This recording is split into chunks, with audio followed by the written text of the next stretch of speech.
men sizler менен мамлекет тил жөнүндө ой бөлүшүм келет. Кыргыз тили бул биздин мамлекетimiz тили. Ал элдин жүрөгү, руху, тарыхы, ар бир жаран улуттана карабастан мамлекеттик тилди урматтап, колдонуп, үйрөнүшүп керек деп ойлоймун. Мен башка улуттан өкүлү болсом да, кыргыз тилин терең урматтаймын.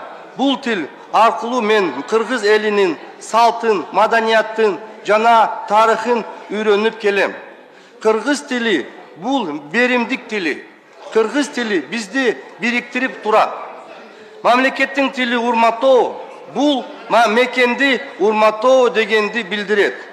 Кыргыз тили үйрөнүү бул мыйзамдан талабыга эмес, жүрөктөн чыгыш керек. Биздин өлкө көп улуттук мамлекет. Ар бир эл албетте өз тилине билүүгө жана сактоого тийиш.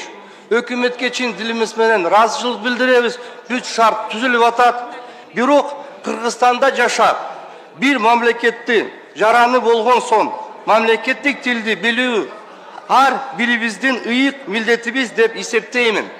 Кыргыз тили жаштардын тили болуш зарыл.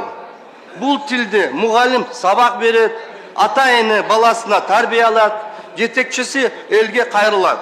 Ошондо гана тил өнүгөт. Депутат катары мен кыргыз тилин өнүктүрүүгө даярмын.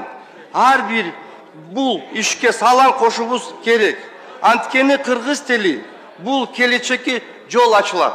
Биз ушул тил менен биримдикте жашойбуз, өнүгүбүз жана өсөбүз. Көңүл бурганыңыздарга чоң рахмат.